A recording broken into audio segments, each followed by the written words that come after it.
I like to be friends with that judgy ghost. The judgy ghost. Yeah. Judge Haunty.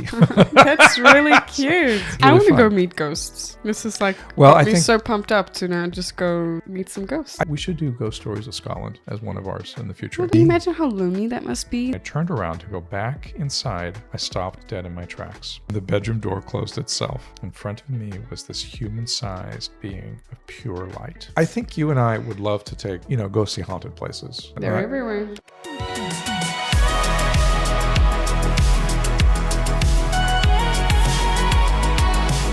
This is the Munch Corner podcast, and I am your host, Savannah, and you have a second host, Omar. We are happy to have you.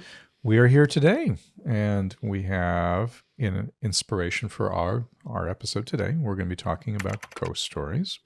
So we've titled this a little bit like The Path the Ghosts Travel. So we have 6 ghost stories that we're going to share, and we'll see if we can get a little bit spooky. People's experiences, you said on BuzzFeed? On BuzzFeed. Okay, so true stories, everyone. And these are true stories. Now, in inspiration for that, frogs are really great for very spooky things too. So we love our little frog mugs. That is very tasty tea. I hope you have your drink. We're going to have to strap in for this one. Is it going to be intense? I don't know if it's going to be intense, but it's going to be very interesting. Okay, let's do it. All right, so our first story is named The Dark Forest Flowers. So this is a fun little one. At the end of my hometown, there's a big dark forest, and unsurprisingly, there are tons of stories about it. I believe this one from firsthand experience.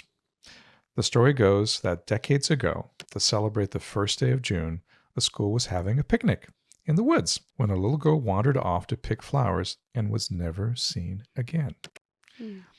If you go into the woods the 1st of June, they say you might meet her. Oof, okay. And that she's not scared or sad or anything. She's just picking flowers peacefully. When I was a dumb 13-year-old, so this is funny, I decided to see if that was true. I walked in the woods on the first day of June, and I heard a little girl laughing. I jumped like a foot in the air and turned around to see if there was anyone there. There was no one, just a pile of unrooted flowers. I have never done anything with the supernatural ever again after that. So, almost like he learned a lesson, huh? It sure sounds like it. That's actually It's a 13-year-old sweet. dare. Yeah, just going to go to the forest. And forests are always You think one of his friends was messing with him? Maybe it was a little girl. I think you could play a trick like that if you really, really wanted to. But the story is just, there's something about haunting stories to me that have simplicity. They're not like really complicated. No, they don't have to be scary. Yeah. I mean, it can be one. But this one was very cute because it's about picking flowers. And I mean, the loss and the tragedy of the girl obviously going to pick flowers and never to return. You always wonder about those mysteries. But he really dared the ghost to show up. And she and she did. And left him flowers. And left flowers there. But yes, you're right. It could be a big prank, I suppose. But I thought this was a very cute one to go ahead and start with. So no, I would believe that being true. So our second one, this one, I've actually been to this place. Okay. Looking for the haunting. So this is about the Queen Mary. So the Queen Mary is located in Long Beach Harbor. And it's a classic one. It is a very classic one, but it's considered to be a very, very haunted place. So in Southern California, at least. I think if you go other places in the world, you'll find places that are more haunted. So this one's titled A Ship's Haunting. I want to preface this by saying I was very skeptical prior to this experience. In 2011, my mom and I visited the Queen Mary, a reportedly haunted ship. We were in the pool area, and I went off by myself because I figured that would be my best chance to experience something that was when I was alone, which is exactly what... It's actually pretty true. Which is pretty true, yes.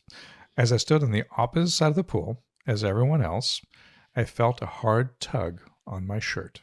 I kind of brushed it off about a minute later when a tour guide said that there was a little girl that died in the pool, and the main way she likes to let people know she's still around is by tugging at their shirts. And this is after the fact that it happened. Yes, after the fact. After that experience, I am a firm believer in the paranormal. Mm-hmm. Which well, I could see why. There's no one going around tugging at people's shirts. So you have to remember, there's part of this thing is I was skeptical going there. You know, you go to the tour group and you're sort of expecting to hear sounds, and you know, the pool, that was actually an area you could go to. And honestly, I have no idea how. This is a classic cruise liner, right? I mean, it's been around for a very long time. It's retired, obviously, but it has these amenities that are supposed to be like first class cabins and everything else. I could not even imagine that that would be a first class cabin. Not today. Not today. Because of how different it is. But the pool itself was. It's not like you see in the pools in Carnival cruises or anything else like that, which are on top deck. This was inside the ship, so you can imagine you're inside the ship.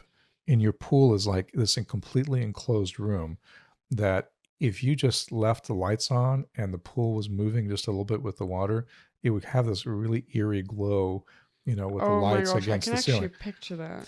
And it is a very spooky place. I could not imagine it as a recreational place. As a tour for, you know, going on for a ghost tour. We'll see if we can get a picture up on the screen for people to see this place. Yeah, I mean, I'd love to take a look. And so it's very interesting. And so this is, again, reported to be one of the most haunted places, and it's in Southern California. And it's something, I mean, you and I could go visit if we wanted to. You know, I find it extraordinarily fascinating when how ghosts choose and decide what they're going to do and who they're going to do it to. It's almost like it's just they're reaching out and saying, well, I'm here. And then in these cases, it seems like it's so incredibly subtle. It's like, I just want to remind you I'm around, but I don't necessarily want to intrude or frighten you, or it's just simply, it's almost like just retouching back into the present world. And this tug is like, I've experienced that, but not at the Queen Mary. I mean, honestly, when I went over there, I really thought, I'm open. I'm going to see something. I'm going to experience something. I was like, nothing. Absolutely nothing. I think it's really, it's on the ghost. If the ghost wants to reach out, they will. So occasionally when the tour guides go through, you hear sounds and things like that. But then you start thinking, you guys set up? That's the thing. That's the setup part. That's what I don't like about going on something that's specifically set up as a haunting or a ghost thing. Because there's going to be things pre-set up because they want to entertain the guests, right? You don't want to disappoint them. That's why I like you and I going to the Witchery or something like that in Scotland as visitors and staying in the hotel, because we get to experience things at our own leisure and not things that could possibly just be set up for entertainment. And I think that's when it feels genuine. That's when it feels genuine. Now, I will have to tell you can actually stay there. So it is a floating hotel. So you could experience... That would be interesting. I would do that. You could definitely experience what it's like just to be on like a classic old liner that's, probably about 100 years old. We just need to make sure that we're not exhausted and sleep through everything, because... That doesn't help very much. No. Now kids kind of need to just sleep through so we're not so So get wired. If you're going to go there, you must go and get lots of coffee or tea or something like that to get you going. Don't be extra wired. I don't think that's a good idea. But it would be interesting to wander it at night, when it's... Yeah, but I think you could really honestly get lost in it, because they are not set up the same way with just very open corridors. Well, I really hope. I'm pretty sure they don't have the entire thing open for people. No. They do have a lot of it blocked off, because like for example, this pool area, when you go in there's no water in there, but it's a pretty deep pool. It's like you're going down 6 feet. So if you fell in, that would be bad. So so it's still like filled up? No, it's not. It's empty. That's empty. Okay. It's an empty pool, but I mean, you could fall into it. So no, they're going to block off areas like that. No, they're going to have people watching. But they're very interesting. I'd love to be on that show. So it'd be very interesting. We come back and have our own story time. Yes, it would. So this was very interesting because it's actually local and we can get to it. This one's actually fun too. Now, this is a very different one, so it's experienced by other people. It's called the Ghost Judge. So I work in an old courthouse. That is no question about it being haunted. So obviously it's already haunted. Historically, the building hasn't been the courthouse, but the building are all the court offices and the jail. So we're housed, right in this place. So now you have this kind of history already coming through. My office used to be upstairs in what used to be the county clerk's office. When I worked up there, odd things would happen. In my first encounter, I was there alone, and I heard what sounded like papers being shuffled through near my coworker's desk. but he hadn't left any papers there. Oh, there's not even papers over No there. papers there. So anyway, I wasn't a big fan. It wasn't the big fan, and it wasn't the vent. I left very quickly after that. So after checking it out and hearing the shuffling of the papers, figured, yeah, maybe I don't want to be here anymore. The next time, my coworker and I were there together, and something started knocking on the walls while we were talking. And then it would stop. Just them, though? Just the two of them, just yeah. the two of them. Just as soon as they stopped talking, the sound would stop talking or stop Oh knocking. my gosh. It happened a few times in a row. And then we told it, stop. And then it did. My boss once said that he was up there, and once he stepped out to do something, and when he came back, the phones were all off their receivers. So we've affectionately taken to calling the ghost Judge Haunty. That is wild. Can you imagine working in a place that has that kind of history? I'm trying to imagine if I'm going to be freaked out or really amused. I think they I would all be very... seem really harmless, though. I think at this point, yes. There's nothing that I've seen that I would be otherwise. But it's funny. But it's funny to see that. It would be very intriguing to work in a place that I think I'd is... like to be friends with that judgy ghost. The judgy ghost. Yeah. Judge Haunty. That's really cute. So that was a very cute story because you're finding ghosts are being playful. And again, it's that reminder I'm here. You know, I've actually heard that ghost thing before where the people are busy and then there's knocking, but as soon as people start paying attention, it goes away. That's fascinating to me.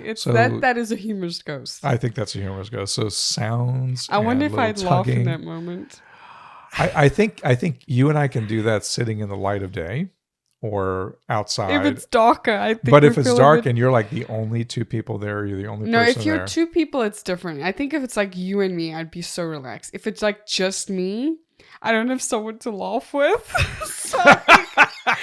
So you need somebody to laugh with to actually just be okay. Because I feel like the ghost would be laughing at me if I'm the only one. And if it's Probably. you and me, we'll be laughing with the ghost. Whereas if it's just me, I think I'd be a little Can you imagine bit this? You know how Rylan imitates her laugh? Oh. Imagine the ghost. You'll say, oh, and then the ghost says, yeah, not so funny. Not so funny after that. Oh, that's hilarious. So it's a fun little story. And I love that one. That's my favorite one. All right. So this is the next one is called The Victorian Visitor. Oh, this might be my favorite one. Okay, let's see where it goes. There's always something fun when you have Victorian places that now are haunted. Old and older. And this is why I think you and I love the idea of owning an old home or an old place. There's character and history that comes with There's a a character like and history. And I think we love being part of it. So seeing it and being part of it is just absolutely wonderful. So while I was watching TV one night, I fell asleep in the recliner in the living room. The recliner? Yeah, that one. Recliner. Recliner, yes. Sorry, everyone. Recliner. Recliner. Okay. Recliner. In the living room in my 1835 home. Okay. So a very old home, talk right? about history. I woke up once, but I was too tired to go upstairs, so I turned off the TV and went back to sleep. I awoke later to see a young woman leaning over me, watching me sleep. Probably not the best way to wake up. It's taking me back. I immediately sat up, startled. She straightened up, smiled, and then turned and walked away. What? Oh my gosh. It's actually... it's very rare to watch a ghost react back to your reaction. Yes. Normally they just disappear, but They the just fact disappear. that she straightened up, oh wow. I was wide awake and I knew I wasn't dreaming. She was as real as she could be, with long reddish brown frizzy hair. She was wearing a dark high collar Victorian dress and with a white apron and large straps. As she started to walk away, her left side vanished into the television and the stand. And then she completely disappeared. I checked my phone and it was 2:18 a.m. It was, of course, a very memorable, not frightening, but very exhilarating experience. Oh, that feels exhilarating just listening to it. So you can imagine in a place that old to see that you have somebody coming and, walking around. If she had an apron on, maybe she could actually clean up the house a little bit. I think she was startled that is it a he? I'm guessing that so the from the way person it's being saw written. her? Yeah. Wow. I'm like so fascinated by these But stories. but this one's I really want to fun. go meet ghosts. This is like Well, got I me think so pumped up to now just go meet some ghosts. I think you and I would love to take, go see haunted places. Mm-hmm. So and just see if we could experience, some of it. So obviously that's traveling to older places. We've at least in this year alone, because I've been here for a few years, coming from South Africa. I've had a few experiences here, more so this year. And I think it's just more as we're embracing and Yeah. welcoming just out of the usual experiences. They often pick up on the receiving end, which is us. And I think I've had the most activity this year than I ever had before. Well, I think you have to have an openness for it. I think there is that. If you're closed off and you won't see something, you could be. I mean, frankly, you But could have also something don't go right in front of looking you. for it. So there's a difference in hunting down something and then just kind of sitting back and being like overly optimistic. Like, I'm not going to shut it down. But you've seen those shows where they have the ghost hunters, right? For say, and to me, those things seem to be always a little. I feel like manufactured. Yes, I do feel like they can be manufactured. But there's something so incredibly interesting about the story is that she was very closely watching this person sleep and admiring them, and them waking up and like looking directly at her was such a surprise. Well, the fact that she'd straightened back up. She straightened back up, but she also smiled. She smiled and walked away. And then walked away. But she was so warmed and like so happy by being recognized. So can you imagine how lonely that must be? Like sometimes ghosts don't necessarily stay behind because they want to. In this case, she seemed very at peace from what I can hear. It seemed like it. We don't know. It seemed like she may have been somebody who worked there at this house. Can you imagine what's going through her mind? Like, look at this little 20th century creature. They're so cute. It's like, look at those eyes. And like, oh, look, they're awake. Hi. Bye. You're just walking off. I love imagining what might be going through their minds. So this would be, to be in a place like that and to experience something like this, I think to me would be not only fascinating, but I actually would love the home because it actually has the ghost, but I would want to find out more. I can see that in that moment of this happening, like in real time, me trying to really like piece everything together.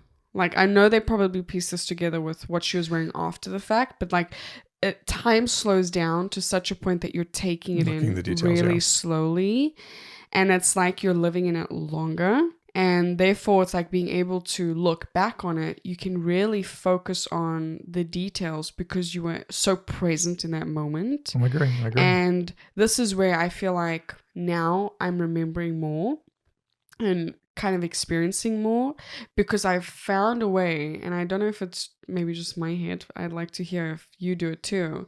But now that you've become so inclined to see these things, that you learn how to stop the clock a little bit and take in everything as much as you can, like a sponge. But this is us as it's our perceptions and how we see the world around us. I think we're very spiritual, and this is what makes it different for us. We are, but experiences like this really heighten your senses. So it's like you become so hyper-focused towards the experience itself that the details start coming in. I think our minds tend to filter out so much information in general. So naturally, if we're so fearful, we want to say, go away, and we're not paying attention to anything. No, we'll close it off, yeah. So as a normal person going about their day, completely not expecting this and certainly not wanting it, can dismiss so much just because they're not paying attention enough. I can guarantee you and I would be the next day trying to figure out the records of the house and figure out if we could. We'd be like Sherlock Holmes on exactly. this situation. We would.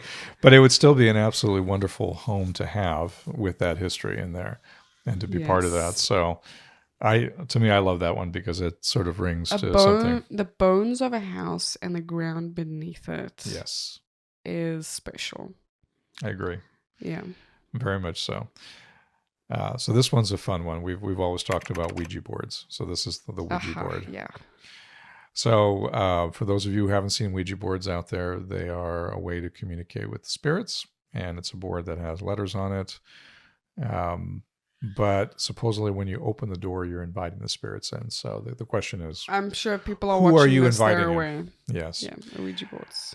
So we created a Ouija board from scratch because we read it made them safer, which you laugh a little bit when I first read The that. concept is still The same. concept but is still okay. bad, right? Okay. That's funny. So my best friend and I put my rocking chair under my bedroom knob door to keep mom out as we tried for hours to get the board to work. Sounds like a perfect teenage thing. It does. But nothing happened. We went to sleep and I was awakened by my dog digging and yowling at the bed. Before I could grab the dog, she launched herself off the bed, crawled under it, and continued digging and yowling. Simultaneously, the door of the bedroom flew open, sending the rocking chair across the floor. It slid directly to the end of the bed and rocked violently. What? As if on cue, my bestie sat bolted in bed and yelled, "George, stop it." The chair stopped rocking, the dog stopped digging, and the bedroom door closed itself. My bestie laid down and was sound asleep. This was 40 years ago. She doesn't remember, but I'll never forget. Oh, We might have failed to talk to bad spirits to the board, but we clearly had invited them into the house. that's a lot of activity. It's a lot of activity. P.S. We found out years later that my bestie's house was built by a sea captain whose first name was George. Oh my gosh. So now we have a ghost that's come in, obviously invited in, owned the house, and the person who, her best friend, it sounded like somebody else in the past channeled through and said, "Stop it, George." So you've got this activity that's happening through your best friend, and you're watching this. The dog is watching this. Oh my glory. And it's not like, oh, hold on, there's a little light flickering here. There's No, a lot of activity. So this is I feel funny. like a child at story time. This is fun. Yeah. This is very much like it. Wow. Oh my gosh. So a rocking chair just came flying through the Well, door? remember, they put the rocking chair Against the door. to close it so that the mom couldn't open it Oh up and interrupt my them. gosh. So I you can imagine this imagine. rocking chair is kind of wedged underneath the door handle, so the door can't be opened, right? Mhm. And that's the thing that moved across the room and started rocking violently. So And then, that dog picked up on the Oh gosh, the presence dog. before Well, it happened. yeah, it's funny. We tend to think that our dog friends are much more sensitive, and sometimes I really do. Except our dog's not sensitive to anything. No. I think Jet would just forget about He's the a world. goofball. He's a goofball. Yeah. But some dogs I think are more sensitive than others. I think one of the dogs I had a long time ago, Prin, she was very much that way. She could be sensitive to other things around her, and you could see it's like she's concentrating on a corner, and sometimes would bark at a corner. There's nothing Yes. there. I mean, but at the time it was because another one of my dogs had passed away. So I think it's very interesting to watch what dogs can do. So the dog was obviously highlighting what was going on, but It's so- interesting. It's like the ghost was bothered by the fact that the door was closed shut, and it's like, it's not on. I'm gonna move this chair, fly the door open, because they could have just moved the chair without opening the door. Could have, yeah. It's, There's a lot of could haves in this one. I mean, this one could have been move the rocking chair, but slamming the rocking chair across the room, then shaking it and opening up the door. And then when you're done, like stop it, then it says, "Oh, okay, fine." And then it stops the rocking chair and then closes the door. be the person So watching this chair like rocking violently, and your friend wakes up next to you, dead in its sleep, like, "George, stop it!" And you're like going side from side and thinking, "What the hell is going on?" It was George. And then you're like trying to shake them to see that they're awake, but it's like, no, they're sleeping. And now sleeping. you're supposed to go back to sleep. How is that even possible? I think there would be the adrenaline rush would drop off and you would just be exhausted. I would try and convince that dog to come back into bed with me so that I can Oh hold yes, it. yeah. Because would I say mean, so. it's fascinating because I mean, yes, there's an intrigue, but when something happens that erratically, especially with doors flying open, Yeah. rocking chairs going crazy, there's almost this obviously shock factor where you really just need to take it in, and then you can start being really interested in it. about it. I think that shock factor is what they went through. Now, can you imagine if you just mixed in a stormy night and rain in the windows? That would have just made the perfect kind of setting. I have no idea what the weather was like, but they didn't say anything about that. Incredible. So that's a fun one. Well, I think these are all kind of, you're right, they're almost like bedtime stories. Yes, they are bedtime stories. So this is our last one. It's called The Light. So Okay. once when I was a teenager and nearly finished with high school, I was alone one night at home. My mother was a single parent and my father had died a couple years before, so she was working nights as a nurse. We had a setup where I'd wake her up when I came home from school in the afternoons, and then made dinner. And both of us sat down and ate, and then she would head off to work and I would do my homework. So it's a tough life. You can already see a little bit of that. My particular night, I'd seen my mother off to work and finish my homework, and then when I realized I forgot taking out the trash. So I already was pretty late, but I decided it was dark outside. The trash bin was just on the other side of the carport. We lived in a reasonably safe neighborhood, so I didn't see a reason why I shouldn't take it out. I flipped open the dim light on the outside that really only illuminated the trash bin in a single corner of the carport and walked out with the darker than usual for that time at night. I reasoned it was most likely due to cloud cover. I quickly disposed of the trash and closed the bin, and then when I turned around to go back inside, I stopped dead in my tracks. In front of me was this human-sized being of pure light. It struck as an unnatural level of fear in me. I remember being frozen in shock, staring at it, and trying to make sense of it. It stood with a glowing arm extended towards me, completely unmoving, looking back. I have never been able to really articulate how horrifying this thing was. It didn't move. It didn't make any sound. It just simply was. It didn't fade away or disappear when I blinked. And I was standing minutes later inside my house with the door locked behind me, shaking like a leaf, crying like a toddler. I have never been able to figure out what it wanted from me. This is a huge one. I mean, to me, it was very interesting. The beings of light just sort of reached out to. Yeah, just reaching out to you. Can you imagine you walk outside and it's dark and it's really dark. And you could say cloud cover so you don't see the moon, and then you have this light just standing there, reaching out to you. What do you do? How do you react to that? I don't know. Put me in the situation and I'll find out. I mean, to me, this was a fascinating one because it is not a ghost per se, but maybe it is. Maybe it's a different kind of spirit kind of coming in. I don't know. I don't know much about emitting light beings. Maybe it is some type of a ghost, but yeah, the situation of the trash and it being like really dark and it reaching out to you as well. I mean, it's not like they charged at the person, but it's still the fact that didn't say wait anything. until I turn around and you're just there waiting for me, reaching out for me. Yes. That I can see that being startling. You think so? Or maybe a little bit. Maybe a little bit. Maybe low on the spectrum. Yeah, it's like, no, it's really up there. Okay? Yeah, no, of course it is. Wow. Okay. So this one's very interesting because it does tie in very much into the supernatural. I don't know if I'd call it a ghost story, but it was just very fascinating to sort of see. It is classified with ghost stories, so this is where it all came from BuzzFeed. But I would have to say it gave me chills just to see that would just be happening, and then reaching out.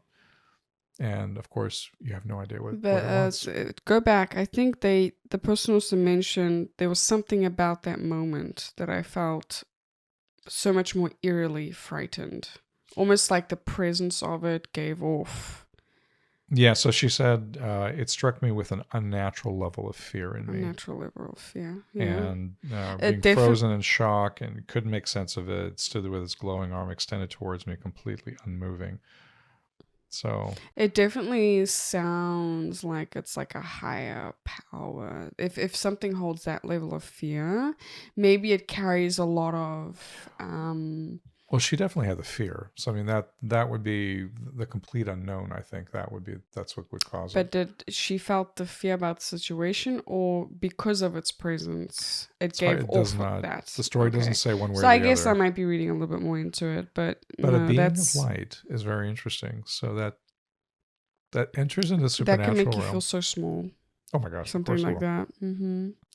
There's so many things that if we just sit back and look at, we get stuck in our little lives and realize, yeah, we're not that big out there. We're very, No, very we are small. really, really tiny specks.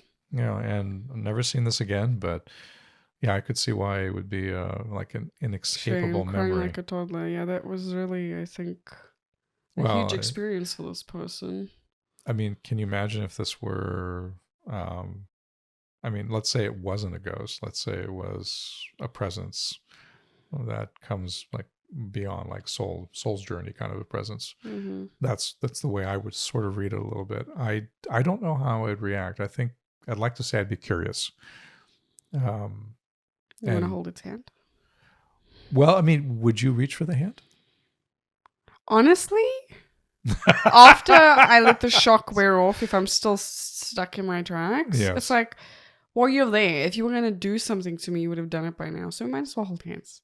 Let's see what it does. And I think that would be a new level of you have no idea what would happen after No, that. you don't have any idea. But I would probably regret it later if I didn't try find out. Yes. Because, I mean, what is the chances it is going to happen again?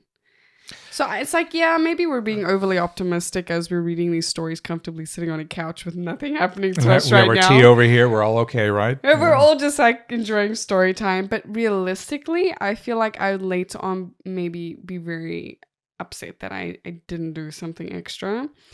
But in this case, it's like this child was not looking for any of this. Oh my gosh, so no. I mean, and you can imagine that completely understand the reaction. And you have to take into context, of course, the age, right? So you've got somebody who's a teenager, you know, a very different perception and see how life would be, you know, versus somebody who's kind of been around the block a few times and it feels a little bit different. So I think that's one of the things that I can always take a look at and just appreciate. But this is a fun one. It's amazing to see the different stages of life that we're all in and how much we grow as we experience things. But, you know, obviously if our audience is here, you're very much inclined and interested in this topic, which is why you should like and subscribe so that we that's can bring very good reason. more I like of this to you. You know, I didn't think about that, but yes, please. It actually this helps us put more time into getting wonderful stories that you can enjoy and for us to continue growing a community where we can laugh and cry and and share scary stories together. Yes, sometimes topics are a little bit like on the sadder side, but it's very soul fulfilling, which is why we enjoy doing this. We feel that you are all very engaging and your aspects of your life aren't just one place, you know. So for us, we're sharing everything from parenthood to ghost stories to paranormal. We're still incredibly small, but we've had already a couple really heart touching stories that people have already told us personally. Oh, yes. And this is what makes it worth it. It's small and growing, but it's growing nonetheless.